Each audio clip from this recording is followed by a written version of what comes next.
E aí pessoal, tudo bem? Quem fala é o Bernardo, sejam bem-vindos a mais um vídeo. Hoje a gente vai estar finalizando nossa saga sobre os vídeos de melhores variações ou acessórios para os 3 movimentos. E hoje a gente vai estar falando especificamente sobre os melhores acessórios ou variações do agachamento. Diferentemente do supino e do levantamento terra, é bem provável que em alguns casos vocês vão acabar nem tocando em acessórios ou variações de agachamento. Por quê? Porque, diferentemente dos dois movimentos, o agachamento é um movimento que consegue se compor nele mesmo. Algumas pessoas, principalmente pessoas que têm uma estrutura mais voltada para o agachamento, vão ter uma facilidade um pouco maior de só agachar. Justamente por conta da questão da gente manter a especificidade alta nos movimentos, é muito benéfico que a gente mantenha só o agachamento como principal não, mas o único movimento que englobe o volume de perna e o volume de agachamento em si. Obviamente, como a gente vai estar citando aqui algumas variações que podem vir a ser úteis ou necessárias no teu treinamento, alguns casos acaba não sendo isso, principalmente em indivíduos que têm uma dificuldade um pouco maior no agachamento por uma questão estrutural. Eu mesmo sou um exemplo disso. Todo mundo que já viu meu agachamento sabe que eu não tenho uma estrutura corpórea muito voltada para o movimento. Então eu acabo jogando muito movimento para o quadril, ele acaba sendo um movimento muito desgastante, muito mais para a minha musculatura de extensão do corpo, lombar, glúteo e posterior, do que propriamente para o meu joelho, para o meu quadríceps. Por conta disso, algumas variações nos ajudam a englobar um pouquinho melhor essa outra corrente do nosso corpo, justamente localizar melhor esse volume. Tá? Em alguns casos a coisa já é um pouco diferente. Como eu citei anteriormente, tem pessoas que vão acabar fazendo só o agachamento como um movimento que engloba todo o volume de quadríceps. O David é um bom exemplo. Todo mundo que já viu o David agachando, o cara faz basicamente uma high bar, a barra fica lá em cima, ele desce retinho, sobe retinho. Ele mesmo comenta que, cara, só precisa ter força na perna, porque as costas eu não sinto nada. Primeira variação que a gente vai estar comentando aqui, dando sequência nas variações do vídeo, é o agachamento tempo. Por que o agachamento tempo ele é tão bom? O primeiro ponto do agachamento tempo é a capacidade dele de nos deixar humildes. O que eu estou querendo dizer com isso? O agachamento tempo é um exercício que a gente consegue excluir bastante carga e mesmo assim ter um estímulo produtivo. A gente consegue usar cargas baixíssimas e ainda assim ter um rendimento muito grande dentro do nosso treino. Eu mesmo, por exemplo, eu tenho um agachamento lá de 210, 220 e a partir dos 140, se eu faço um agachamento tempo, a coisa já começa a ficar um pouco mais embaçada. Então, o primeiro ponto é isso, a redução de utilização de carga no agachamento é algo que acaba sendo muito benéfico, porque como eu comentei, às vezes o agachamento acaba me custando muito toda a musculatura de extensão. O tempo acaba não sendo tanto, porque por conta da diminuição de carga, 140 kg para minhas costas é de boa, então eu consigo deformar o movimento de uma forma que eu jogue todo ele para minha corrente anterior do corpo, ou seja, para o meu joelho. Tá? Tem uma questão muito boa também do agachamento tempo, que é a questão da conscientização da descida do movimento. A maior parte dos problemas do agachamento eles se dão através da reversão do movimento. Ou seja, a pessoa desce e quando ela vai subir, ali acontece alguma merda, acontece alguma coisa e a partir daquilo ali a gente tem que tomar alguma decisão específica. Sendo esse o caso, o agachamento tempo ele nos dá uma consciência da descida muito forte. Tu desce, tu tem que prestar atenção no que está acontecendo no teu corpo. Isso não é só uma coisa consciente e ativa que tu vai fazer, de prestar atenção. Não, isso é um processo de automatização do movimento a partir da exposição a justamente essa descida lenta nessas posições. Tu vai melhorar todo esse teu padrão de descida, todo o teu ponto de reversão do movimento, ele vai ficar melhor. Por quê? Porque a tua habilidade de manter a posição do corpo, manter o corpo em uma posição específica, justamente a posição mais vantajosa, porque tu vai estar controlando o movimento, então tu tem que estar numa posição vantajosa, que é para justamente conseguir fazer isso adequadamente, é algo que vai ser muito bem trabalhado no agachamento tempo. Eu não recomendo que vocês utilizem ranges de repetições muito grandes. 5 repetições para uma série de agachamento tempo é uma coisa que já começa a ser bem desagradável. Por quê? Porque a gente tem que controlar muito bem o movimento, o bracing está ali o tempo inteiro, às vezes falta ar para a gente fazer o bracing, enfim, pode dar uma bagunça muito grande. Eu chutaria um teto máximo de repetições 5 e justamente por essa capacidade de redução de carga, ali umas 3 a 5 repetições é algo que acaba sendo bem interessante. Fazer um volume de séries um pouco maior, se tu tem interesse em fazer volume e tempo, é algo que pode ser muito interessante.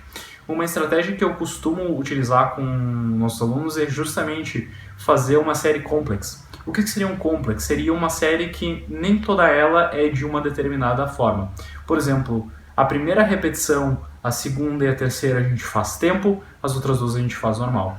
Por quê? Porque, como eu falei, é muito desgastante controlar a descida do movimento. Por conta de toda essa deformação, pode ser que o movimento acabe se prejudicando bastante.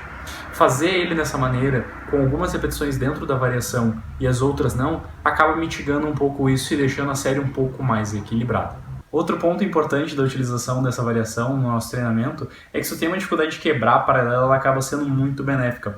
Eu já testei utilizar pausa ou coisa do gênero no agachamento e acaba não me ajudando muito. Eu geralmente pauso no ponto que eu não quebro a paralela, ou um pouquinho acima, ou a pessoa pausa um pouquinho acima e ela desce e sobe. Enfim, pausa nunca foi uma pedida muito boa para mim. Mas o tempo, por outro lado, ele acaba sendo muito benéfico. Por algum motivo, por conta do controle da descida, a gente acaba descendo excessivamente no agachamento tempo, então deve ser muito pela questão do reflexo de alongamento não estar ativo, né, porque a gente está segurando mais o movimento, mas enfim, às vezes para trabalhar um pouco essa porção final do movimento, essa porção da quebra da paralela e justamente resolver um pouco desse problema, o tempo acaba sendo uma pedida muito boa. Então eu recomendo que vocês, se caso tu tenha uma dificuldade de quebra de paralela, que é o meu caso, o movimento em si ele é muito mais fraco naquela porção, o tempo acaba sendo uma boa pedida. Outra variação muito boa para quem não é muito bem estruturado em termos anatômicos para o agachamento é ou um high bar ou uma safety bar. Muitas pessoas não conhecem esse tal de agachamento safety, eu vou deixar um videozinho passando aí para vocês verem como é que é a barra, mas é basicamente aquela barra que tem uma estrutura que a gente segura aqui na frente. Em ambos os casos, tanto a safety quanto o high bar, que seria a barra um pouco mais alta, eles beneficiam um padrão de agachamento, como é que eu vou dizer, quase que perfeito, um padrão de agachamento perfeito. O que acontece? Se tu é uma pessoa que tem uma força de quadril um pouco melhor, é bem provável que tu tenha um padrão de movimento imperfeito. Teu quadril vai lá para trás, tu joga bastante peso para as costas e encaixa o movimento. Na safety, no high bar, isso é algo que não pode acontecer. Por quê? Porque se a gente deixa isso acontecer, o movimento acaba ficando estupidamente mais difícil. Então, tanto a safety quanto o high bar são variações que trabalham muito bem esse agachamento verticalizado, esse padrão de agachamento perfeito. Então, ele é uma pedida muito boa caso tu tenha uma dificuldade, né, se tu tem esse desbalanceio de força e tu quer fortalecer um pouquinho melhor esse padrão de extensão de joelho, tanto o high bar quanto a safety bar podem ser opções muito úteis.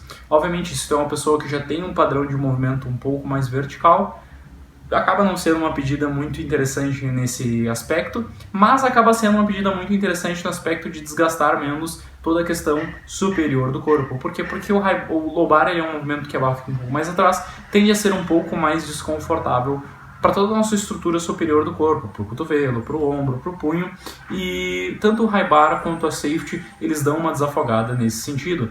Então, por mais que tu seja uma pessoa que tem uma estrutura que acaba se beneficiando bastante do padrão vertical o padrão vertical de agachamento, tanto a safety quanto o high bar podem ainda assim ser um bom acessório para ti, justamente por essa questão de dar uma desafogada nessa questão de estresse excessivo para a parte superior do corpo.